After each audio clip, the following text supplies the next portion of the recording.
Thank you for joining us for another lesson from God's Word. The Streetsboro Church of Christ is located at 1386 Russell Drive, Streetsboro, Ohio 44241. If you're ever in the area, we hope that you'll stop in and worship with us. We hope that you'll enjoy this lesson brought to you by our minister, Ralph Price.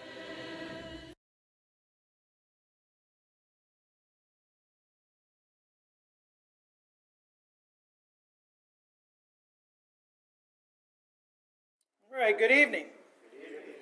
It's being the fourth Sunday night of the month, we're going to be doing our question and answers this evening. Appreciate those who have submitted the questions for us. So we're going to go ahead and get right into the questions this evening. The first question I have is, as Christians, should we leave our children in secular schools with all the non-Christian teachings they drill into our children? My first thought when I read that was that this person doesn't like me very much, asking that question. The reason I say that is because there are, I think, very strong opinions on both sides of this issue about whether or not a person should homeschool their child or send them to a religious school. It's a very personal decision. And please don't take anything that I say in my answer to this as saying that you have to do it in a certain way.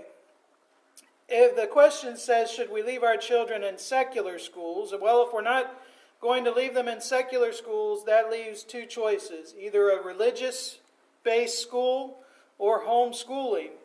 And we know that, sometimes religious schools that we would approve of or consider faithful, they're not always available, or they're not always affordable for us to use.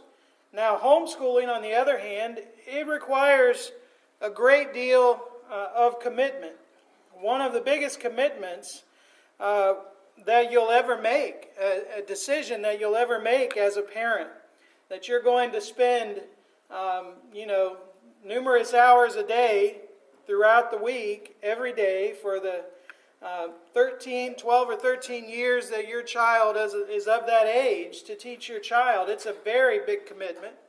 And not only that, usually when you make the decision to homeschool, that means you're going to be living on one income in the family, because usually one of the parents will do the schooling and the other will work. So there's a financial sacrifice that has to be made as well many times when the homeschooling road is chosen. Now, what should we do? Should we homeschool or leave them in secular school? I know faithful Christians who really fall on both sides of this argument. Some people that I really, really admire who have a different opinion than what I have. And so my answer to the question this evening is I'm going to give you a few arguments from both sides of this discussion, and you make your own decision. It's clear, if you know about me and my family, which path we chose. We chose to homeschool, and we did that for very particular reasons. But those in favor of public school, some of the arguments that are made, and again, there are faithful Christians who choose to keep their child in public school for some of these reasons. First of all, though, for some, it's just not a possibility. It's not a choice. There are some single-parent families where, the one parent that is raising the child has to work in order to put bread on the table, and so the homeschooling option is not available to them. Sometimes, even if there are two parents, financially speaking, in order to be able to pay the bills, both mom and dad have to work full-time jobs. Some parents also just don't feel up to the task of homeschooling. They don't feel that maybe they would be able to do that. And I think a lot of that is just not really understanding what homeschooling is about. There are a lot of ways to get help, a lot of ways to find other homeschoolers who could teach your children some of the subjects maybe that you're not strong in or not able to do. One of the other arguments is, and this is probably one of the most common. They argue that when your child is around non-Christians, it will help to prepare them for adulthood when they're going to be surrounded by non-Christians in the workplace. Okay? So the idea is, and I've had, again, faithful members of the church argue this with me, or not argue, but state this to me, that they chose to leave their children in public school because they want them to experience some of the things that they're going to experience in public school, so that when they get out on their own, this is not the first exposure that they've had to those things. And so that's one of the arguments.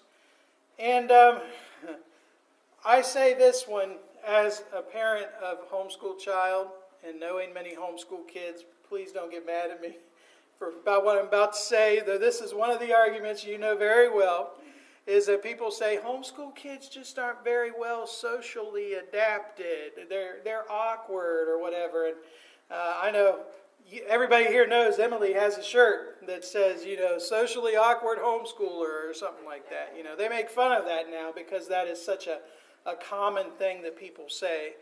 And my argument about that is, when you look at the social standards of most of the kids in public schools, I'm not talking about your kids if they're in public schools, but most of their moral standards, I want my child to be a little bit awkward. I don't want them to inherit those social standards that exist among many in the public schools. So those are some of the arguments that people in favor of public school might put forth. Those who are in favor of homeschooling, they believe that they, as the parents, should be the chief ones to teach their child, not someone in the world who may or may not be a Christian. Ephesians 6 and verse 4, you fathers, do not provoke your children to wrath, but bring them up in the training and admonition of the Lord. So many Christians believe, I don't want my child to be taught by people who are not Christian, and I don't want them to be taught things that are non-Christian or anti-Christian, and so I will do the schooling myself. And they also would argue that argument about, I want them to experience certain things so that when they get out into the workplace, it's not the first exposure they've had. Many people who choose homeschool would argue, it's better to bring them up in a sheltered, protected Christian environment and help develop them into a strong Christian so that they can withstand those temptations when they are finally exposed to them. So, growing up and in a very sheltered and in many ways protected environment, make them a strong, faithful Christian, help set their values so that when they get out in the workplace, they're stronger for that. In 2 Corinthians 6:14, the idea of not being unequally yoked together with unbelievers. What fellowship has righteousness with lawlessness? What communion has light with darkness? The idea, again, of not allowing our children to spend too much time or be overly influenced by the world as opposed to their parents. Homeschool parents would argue that many ungodly worldviews are taught in public school, and the pro-public school person might say, well, it's good that they're exposed to that. And again, if you're a parent who is on the public school side, just as long as you are aware that they're being taught things that are anti-Christian, and you go over that with them and you talk to them about those things, and that might be okay, but you have to be very diligent, I think, about that. And the homeschool group would also argue that, when you send your child to public school, then for that, on 7-8 hours a day, they are, being influenced by a lot of ungodly children. And, there's a lot of influence there for them to behave improperly or do things that Christians ought not to do. You know which choice my family made, Jennifer and I. We've never regretted homeschooling, though there are days when I'm sure that Jennifer does most of it. when I'm sure that, as I said, it's a sacrifice. It's much easier to send the kids to public school for the parents. It is. But it's a sacrifice and it's a commitment to homeschool. So I think much of the determining factor about whether to send your child to public school or do a homeschool probably rests on the parents and how much you're going to be involved. If you're going to send them to public school, you need to be very involved. You need to talk to them and make sure that you counter the influence that they're getting from a lot of the ungodly views that they're going to be exposed to, and go from there. So, again, I don't think a person is going to sin going one way or the other, but whatever you choose, our chief responsibility as Christian parents is to bring our children up in the nurture and admonition of the Lord, and we need to do that in the best way that we know how. Okay, number 2. Are humans by nature good or bad, or are humans simply born neutral and given a choice to be good or bad? When I first read the question, my first thought was, I know that we're not born bad. That's Calvinism, the idea that we're born bad, born in sin, born sinful. But then I thought, well, are we born neutral or are we born good? And at first I was thinking, well, neutral. But as I thought about it some more, I think my answer would be we're born good. And I think the Scriptures bring that out. For example, in Matthew 18 and verse 3, when Jesus uses a child and says that you have to become like a child. He says, "Assuredly I say to you, unless you're converted and become as little children, you will by no means enter the kingdom of heaven." We know, of course, children are born into this world innocent. And no one who has a child could say that that child was not good when they came into the world. They're innocent, they're pure, they're beautiful, and you love them to death. And so I think my argument is that we are born into the world good. The fact that that child possesses a soul makes that child good. The soul comes from God. Ecclesiastes 2:12 and verse 7, the spirit will return to God who gave it. That child has a spirit, has a soul. That makes that child of great value in God's eyes and in ours. That child is made in the image of God. That means that child is good. And the psalmist in Psalm 127 in verse 3 describes children as a heritage from the Lord. The fruit of the womb is a reward. And so, are we born neutral? Are we born good? Are we born bad? I believe we're born good into this world. But then, of course, we understand that a time comes when that child is no longer innocent. That child is able to know right from wrong and commits iniquity, and then is lost in sin until they obey the gospel. We're much like what was said in Ezekiel 28, when Ezekiel is uttering a prophecy about the king of Tyre. In Ezekiel 28 and verse 15, he says about the king of Tyre, "You were perfect in your ways from the day you were created, till iniquity was found in you." That describes us as well. We're perfect when we come into the world. We're sinless when we come into the world, and innocent until iniquity is found in us. And so my answer is we're born good, but everyone is given a choice, and everybody, we're told, will eventually choose sin and need redemption for that. Next question is to explain Romans 5:13. Explain Romans 5:13. So we're going to look at not just verse 13, but a few other verses, 12 through 14 actually, to catch a little bit of the context. And this isn't all of the context of this passage, but this is what we're going to read. Here Paul says, "Therefore, just as through one man sin entered the world, and death through sin, and thus death spread to all men because all sinned. And this is the verse about the question. For until the law, sin was in the world, but sin is not imputed where there is no law. Nevertheless, death reigned from Adam to Moses, even over those who had not sinned according to the likeness of the transgression of Adam, who is a type of him who was to come. So again, the question comes back to verse 13. Until the law, sin was in the world. But then Paul says, but sin is not imputed where there is no law. So what point is Paul trying to make here?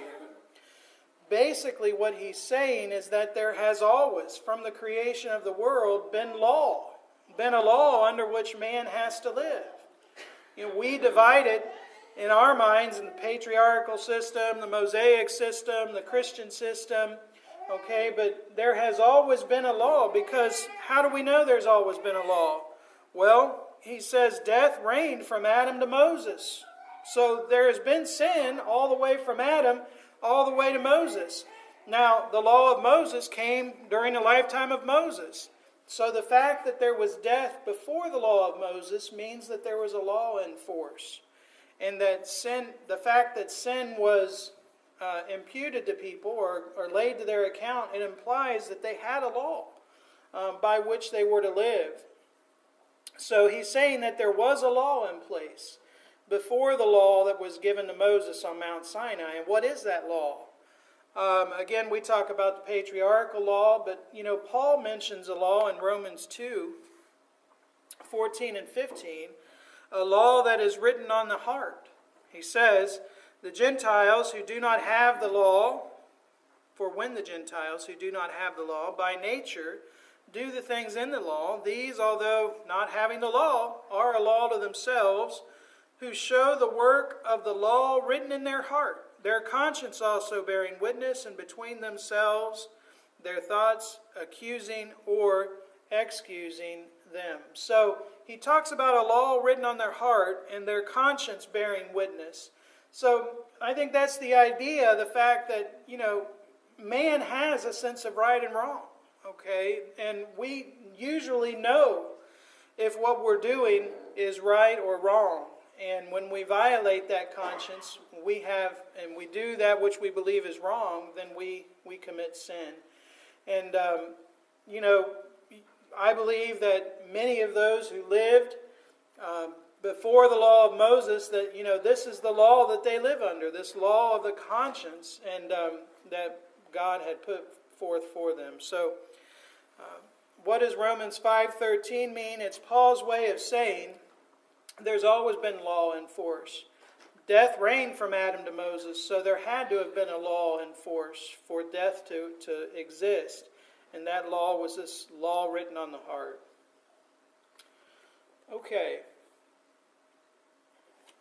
Question number 4. What is the difference between the soul and the spirit? What is the difference between the soul and the spirit? This one wasn't really submitted as a question. Somebody asked me this recently, and I thought, this would be a good thing to think about or consider. When you study the word, the words that are used for soul, the words that are used for spirit, what you find is that those words, depending on the context in which they're used, they can mean a lot of different things. For example, the word for soul, in Ezekiel 18 and verse 20, we have the soul who sins shall die. Well, what does the word soul mean there? Well, it just means a person. The person who sins is going to die. Then you have in the New Testament, in the Greek language, the word for soul, Matthew 2 and verse 20. Arise, take the young child and his mother, go to the land of Israel. This is about Jesus. For those who sought the child's life. The word life there is the word for soul. And so they sought his life. There the word for soul just means biological life. His life. Sometimes the word soul is referring to our intellect or our emotions. Genesis 27:25. Here we have Isaac, when he wants to have some of the food, some of the meat from Esau, he says, bring it near to me. I will eat of my son's game so that my soul may bless you. Well, what does he mean by soul there? He's talking about his intellect, his emotions. He was with that. He was going to bless his son. So, it can mean person. It can mean biological life. It can mean your emotions or your intellect. The word for spirit also has a wide variety of meanings. It can mean among other things, the air we breathe. In Ecclesiastes 1 and verse 14, I've seen all the works that are done under the sun, and indeed all is vanity and grasping for the wind. The word there for wind is spirit, is the word that we use for spirit. The word for spirit in the New Testament, John 4 and verse 24, God is a spirit. Those who worship Him must worship Him in spirit and in truth. There, the word spirit means a non-physical being. A non-physical being, a spirit. And then in 1 John 4 and verse 1, we're told not to believe every spirit, but we're to test the spirits. There, the word spirit, it means person. It means an individual, a person. And if you look up the word soul, or spirit, one of the things that you'll probably see is it's a synonym for soul. Okay? So really, when you think about these words, spirit and soul, they're used in a variety of ways. You have to really look at the context to determine exactly what is being meant by those words. And that's as far as I'm going to go on that. There are individuals who say, "Oh, well, I know what the difference is. And, this is what it is." But upon my study, I'm going to just leave it at that and say that, in many ways, those words are used interchangeably in Scriptures. Okay, number 5 says in 1 Corinthians, this is from a question from a sermon I did a few weeks ago. In 1 Corinthians 3, where Paul discusses the type of material people use to build on the foundation of Jesus, if those works are burned up, refers to Christians who will fall away, why does verse 15 say, if any work is burned up, he will suffer loss, though he himself will be saved, but only as through fire? So, if I understand the question correctly, this person is saying, when you preached, you said that the building material that is discussed by Paul, that's referring to people. And if that material is burned, why does that then seem to say that if it's burned up, it'll suffer loss, but at the end is going to be saved?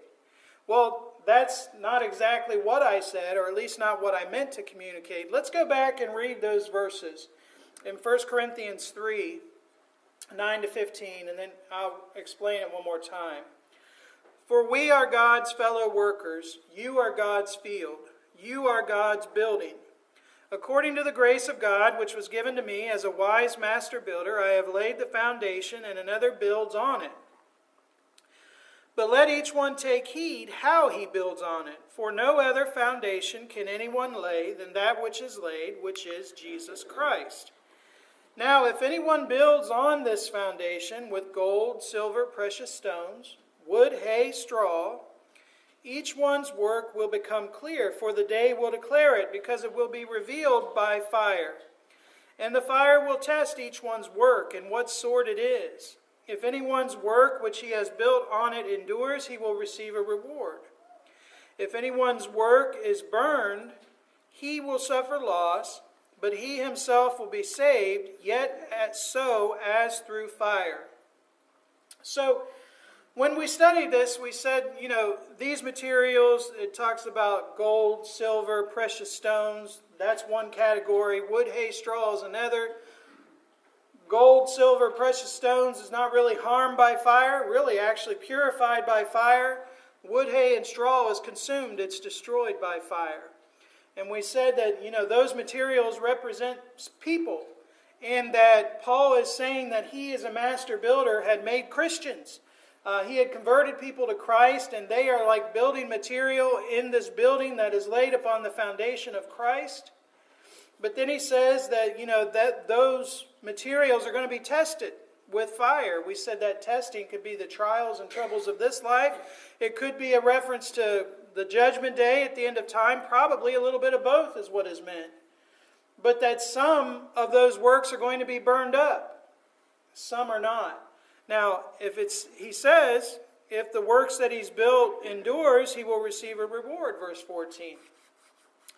But if his work is burned, he'll suffer loss. Who's the he? The one who converted them will suffer loss.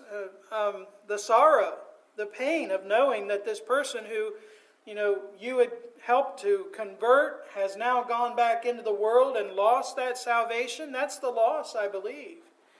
But he himself will be saved. That's again talking about the builder. That's talking about the one who converted the person. It's not talking about the person who has become unfaithful. Okay? So I think that's where the misunderstanding is. If anyone's work is burned, he will suffer loss. Not the work will suffer loss, but the one who converted them will suffer loss. He himself will be saved. Who's the he? The one who converted them, yet as though through fire. So it's not saying that a person can become unfaithful and that they're going to still be saved, which I think is why the question was asked, because the person must have known, that's not right, but that's the way they understood it. So it's not saying that the burned up works will be saved. It's saying that the one who built those works will still be saved, because he's ultimately not responsible for whether a person remains faithful. If a person could become unfaithful and still be saved, we know that would contradict very clear Bible passages. 2 Peter 2, verses 20 and 21, it talks about those who have escaped the pollutions of the world, and if they go back in and they're again entangled, the latter end is worse for them than the beginning. We understand that that's talking about Christians who have become unfaithful, gone back into the world, and they've lost their salvation as a result of that. Okay, the last question tonight, number 6, is, were the Jews a race or a religion? I have read of Jewish Christians. What were the Jews called who practice another religion? A Jewish Muslim, for example. Okay, so the name Jew, it comes from the word Judah, one of the tribes of Israel. Yehudai comes from the name Judah. People of the tribe of Judah were the first ones known as Jews, The rest of the tribes, they were Israel, Over time, though, that term, and especially after the 10 tribes were carried away into captivity, and sort of scattered, that term Jew, it came to be used more widely than just Israel, tribe of Judah. Anyone who was of Israel was eventually called a Jew. In Esther 2 and verse 5, when Mordecai is being described, he's described as a Jew, a certain Jew whose name was Mordecai, but then we read he was of the tribe of Benjamin. So that tells me that the word Jew, it came to mean more than just an Israelite of the tribe of Judah. Over time it came to mean an Israelite. It came to stand for all of Israel. So all the descendants of Israel eventually came to be called Jews. So is Jew a reference to race or religion? It's a reference to race, first of all. Judaism is the race that was practiced by the Jews. So that's a different word, Judaism. It's the religion that was most often associated with the Jews. It's a reference to the law of Moses. Many Jews today practice the religion of Judaism. And many times when we study, I might mention a Judaizing teacher. A Judaizing teacher was one who taught that one must keep the law of Moses in order to be saved. But, there are Jewish Christians. Jew is referring to their ethnicity, their race, and Christian to their religion. There are Jewish Muslims. There are probably many, many other religions that you could attach after the word Jewish. So, Jew is a race, religion is Judaism. And there are Jewish Christians. And I've known of some Jewish Christians. And when they say they're Jewish, that's not saying that they believe that the law of Moses is still in effect. It's saying that, they are descended from Israel. Okay, that is the last question that I had to deal with tonight. I appreciate again so much those questions that have been submitted. Encourage you to keep doing that, and we will continue to answer them the best that we can. If there are any here tonight who are unsure of their salvation, you're unsure where you would go if you were to leave this life today, we offer you the opportunity to make that right. If you're not a Christian, if you believe that Jesus is the Son of God and turn from your sins, confess your faith, and are baptized, you can have the salvation that God has offered. We offer that opportunity to you with the reminder that, remember, it's a lifelong decision. It's a commitment that you are going to have to keep all of your life. And if you're not willing to do that, you should never obey in the first place. But if you want to have your soul saved, if you want to go to heaven, you need to obey the gospel. If you're a Christian who's fallen away, we'd be glad to help as well. If you repent of that sin and ask God's forgiveness, He will forgive you, and we'll be glad to help. If there's anything we can do to help, we encourage you to come as we stand and as we sing. Thanks for listening. If you have any questions or comments, Ralph can be reached at rprice@streetsborochurch.org or by calling 330-626-4282. If you would like to learn more about the Church of Christ, we offer free Bible correspondence courses by mail and home Bible studies. We hope that you enjoyed this lesson. Feel free to come visit us. We would love to have the opportunity to meet you.